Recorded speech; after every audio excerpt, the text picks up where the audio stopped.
What was W2, Brian, like? How did we come to this point? And then we're going to talk about all the fun stuff and the vision and all that stuff, because that's what because that's what I'm struggling with right now, and this is my show, so I'm going to use it. I'm going to get something out of this too. We'll spend the next 40 minutes going over my backstory, talk about wrestling in high school. No. I do a podcast too, guys. So I've got this down to about a minute. My entire story of my life here in 60 seconds. Okay, ready, go. Graduated college, got a marketing degree. I was one of the few guys that actually wanted to get into sales by choice. And so I did that because I realized I wasn't going to make money in marketing. So I went into sales, got up to the top of the company, blood, sweat, and tears, gave all of my life. That was my entire identity, was clean shaven, shirt and tie, that I was going to be slinging software and enterprise deals for the rest of my life. That was going to be who I was. Made it to the top of the company, won Sales Rep of the Year, Rookie of the Year, won all the awards, got all the accomplishment, made it to the top of the mountain, realized I was climbing the wrong mountain. So a couple different pivot points happened there. Essentially, to break it down, to get to the rest of the conversation, COVID hit. They decided to randomly just not pay me when I finally hit all of my goals for the company. They owed me a $70,000 cash bonus, and they just said, nope, never mind, not paying you. And I was like, wait, is that legal? And so anyways, long story short, that was when I realized that corporate had its hold over me and they could do anything that they wanted.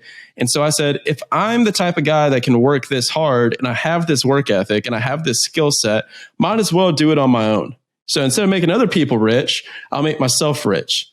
Because there's this parable, there's this story of the CEO that shows this employee their Ferrari, and they say, hey, you see this Ferrari? And they're like, yeah, man, that's so cool. He goes, man, if you work hard enough, one day you may get me another one of those. I love that one. Yeah. I was like, man, I don't want to do that. So I started buying real estate, and I don't have that sexy of a portfolio, only 4 units, but that allowed me to get my baseline financial independence because I did what was called house hacking that I know you talk about a lot. So my overhead expenses were low. I had $3,200 coming in from co-living expenses, co-living income because of my rental properties. And I was like, okay, cool. Baseline finance is covered. Now what?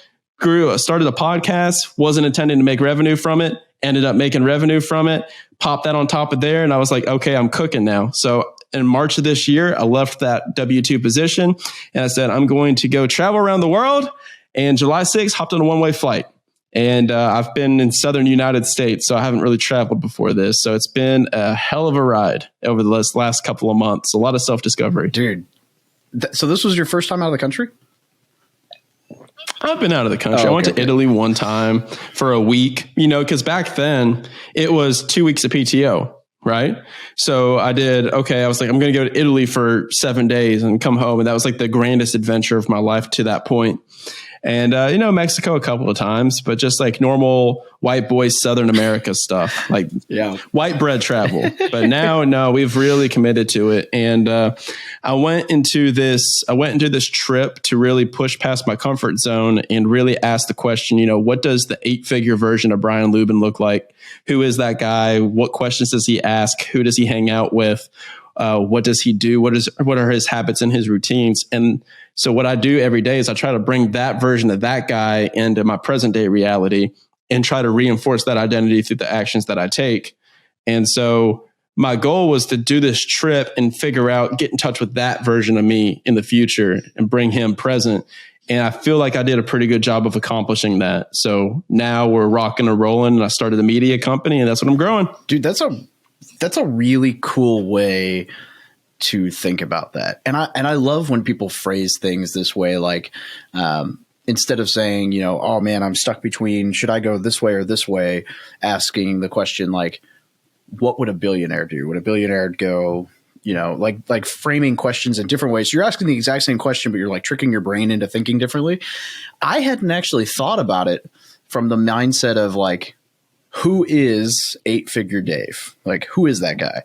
And then backplaying it. It makes perfect sense. I feel like I've heard that before and just probably right over the head. But it trains you to ask questions in a different way, because the quality of questions that you ask dictates the quality of your life. And that's a Tony Robbins quote. So what I find is that you have a couple of different mindset levels, right? So you have like that corporate mindset that's I work X amount of hours, so I make this much money. I work more hours, I get overtime, hence more money. And then you get to that like early entrepreneurial mindset to where maybe some people are listening to this on the show and they relate to this, where they're like, okay, now I've kind of broken away from my time is attached to money. That's kind of decoupling now. And now I've got a little bit more autonomy and control over my time. And I'm starting to start the delegation process to kind of multiply my time and money. And they get up to that maybe 6-figure, 7-figure mark. But to ask 8-figure questions is going to be a conversation about how do you impact other people at scale? How do you solve another problem at scale? And so it's a bigger question to ask. And so it's forcing me to build a business that answers a different question and scratches a different itch, to where before it was a question of in corporate, how do I make 6 figures? And I did that. I was making over 210 each year. And then you get to entrepreneur to where you're like, okay, I'm going to solo my way up this mountain. But then once you get up to that 8-figure level and 9-figure, that's like Mount Everest, right? And so to climb Mount Everest, you're not going to climb Mount Everest by yourself. You're not just going to wing it. There's a team that's required. So you need 2 people to climb Mount Everest. You need the Sherpa, like the guide that's been up and down the mountain their entire lives, and they're going to show you where to go. And then you need the people that are strapped up next to you that are helping you not to bitch out and go back down because it's cold. So now it's a different question that you're trying to ask to be able to accomplish this new goal. So now the types of questions I'm asking are, okay, what team do I need around me? Like what mentors should I reach out to for advice? What problem am I trying to solve at scale? And now my problem has become, I want to help 1 million people leave unfulfilling jobs for a life of fun, freedom, and fulfillment by December 1st, 2024. That's the goal. And so if you give enough other people what they want, that's the fastest way to get what you want. And so that's the goal. That's what I'm working on right now. I love it. And so I'm going to just break down something he said there. A lot of people, I'm sure they all heard this, but my favorite part of that entire conversational piece was where you said, and I'm trying to make sure I don't mess up the words here, but that in order to get to that level, you know that you need to, like, who is the team around you? Who do you need as a mentor in your corner? And who do you need to become?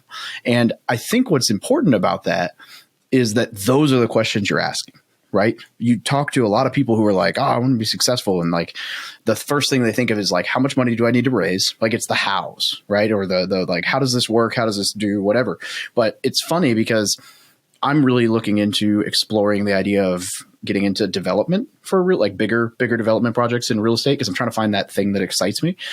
And so my first go-to over the last 2 weeks was texting people who have either already done that, or architects or buddies that were project managers on like $6 million developments, and just scheduling lunches. I'm like, hey, how do I get around these people? And so it's cool to hear you kind of rephrase that, like that the mind is spinning in almost the same way. Instead of like, how do I find the money to make this thing happen and the logistics? It's like, no, just before any of that happens, like, who do I need to get next to that's either already done this or can help me get there? Because that's the fastest way, I think, building the team and the people around you that will just pull you.